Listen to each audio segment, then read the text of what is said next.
Bonjour à tous. Je vais vous parler de la taxe d'habitation. Pourquoi? Parce que c'est un impôt qui nous concerne tous et que on doit la payer parce qu'on n'a pas le choix, tout simplement. Mais il existe une façon de ne pas payer cette fameuse taxe d'habitation. Ça s'appelle une demande de remise de modération et de délai de paiement.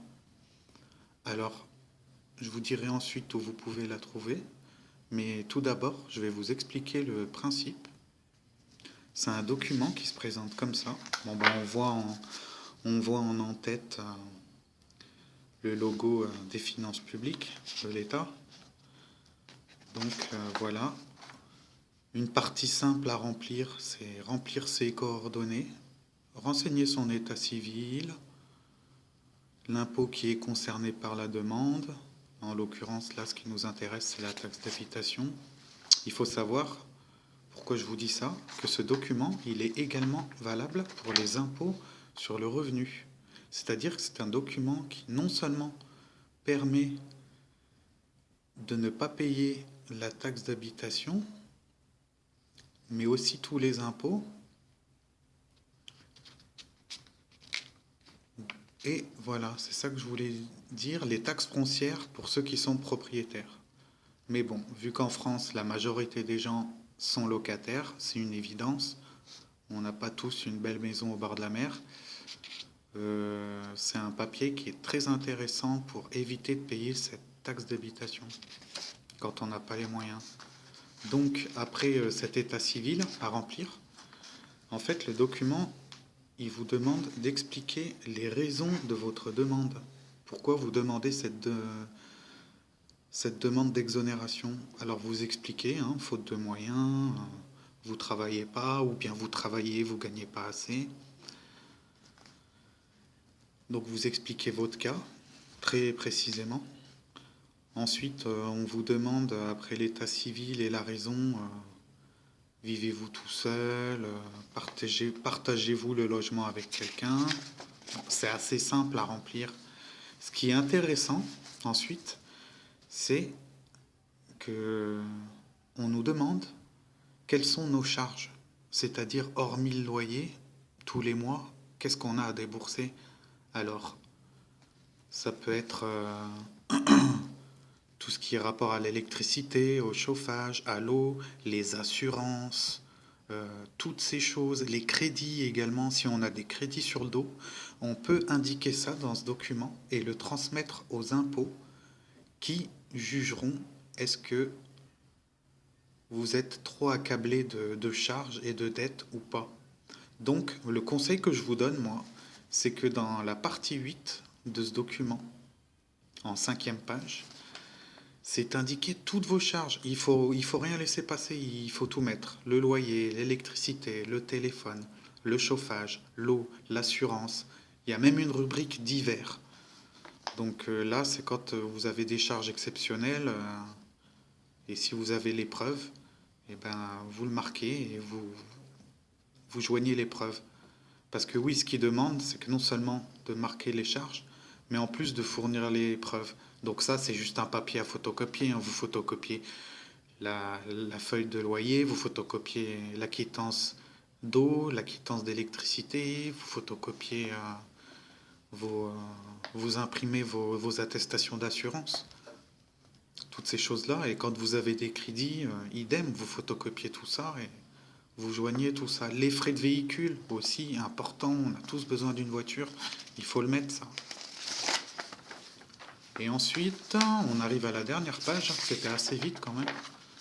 Euh, Là, je vous parlais des charges exceptionnelles tout à l'heure. C'est ici qu'il faut les mettre, hein. On a tous des cas à part, hein. On a tous des charges exceptionnelles qui s'ajoutent aux charges normales, on va dire. Donc ensuite, il faut dater, il faut signer. Et dans ce document, à la fin, les impôts nous demandent si jamais, si toutefois cette demande d'exonération est rejetée, ils pourront éventuellement vous baisser cette cette taxe d'habitation. Admettons, je dis n'importe quoi, vous avez 350 euros de taxe d'habitation à payer. Vous pouvez pas. Vous jugez que c'est trop pour vous, 350 euros. Alors, une fois que vous avez joint tous les justificatifs dont je vous parlais tout à l'heure, eh bien, eux, là-bas, aux impôts, ils vont regarder. Donc, en effet, lui, il a tant de charges, tant de charges. Donc, ils vont peut-être pas vous exonérer totalement de la taxe d'habitation, mais ils pourront vous baisser.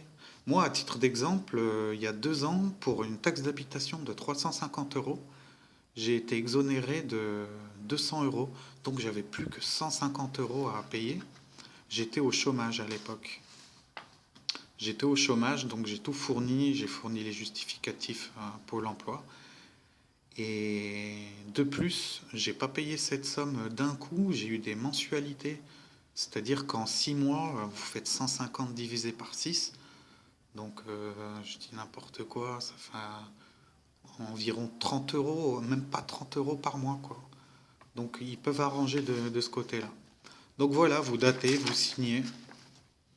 Et donc, où trouver ce document? Eh bien, c'est simple. Alors, en fait, il faut se rendre aux impôts avec votre taxe d'habitation que vous avez reçue. Vous allez à l'accueil et vous demandez à être exonéré de la taxe d'habitation. Vous faites une demande de remise. Et là, normalement, la personne, elle va vous envoyer dans un box, hein, comme on connaît tous, les fameux box, bien alignés, là, avec tous les représentants de la fonction publique. Donc vous allez là et c'est la personne qui vous donnera ce document. Je le dis parce que avant, ce document, il était facilement accessible, c'est-à-dire qu'on allait aux impôts, il le donnait à l'accueil, mais depuis quelques années, il n'est plus à l'accueil. Il faut aller dans les box, prendre un ticket, attendre, faire la queue. Et, et voilà, voilà. J'espère que cette vidéo vous aura plu. J'ai fait en sorte d'aider des gens, si ça peut les aider, d'aider au niveau des connaissances, j'entends bien, parce qu'on n'est pas tous au courant. Ça. Quand j'en parle aux gens, ils m'en parlent pas. Et enfin, ils m'en parlent pas. Quand je leur en parle, excusez-moi, quand je leur en parle, ils me disent qu'ils connaissaient pas, quoi. Donc je trouvais ça un peu bizarre. Voilà. Donc demandez bien une demande de remise, de modération et de délai de paiement de la taxe d'habitation ou des impôts ou on avait dit quoi? De la taxe foncière. Voilà. Bref, tous les impôts. Tous les impôts, c'est justifiable. Vous avez le droit de demander cette exonération, cette remise pour tous les impôts. Voilà. Je vous remercie et bon courage à tous.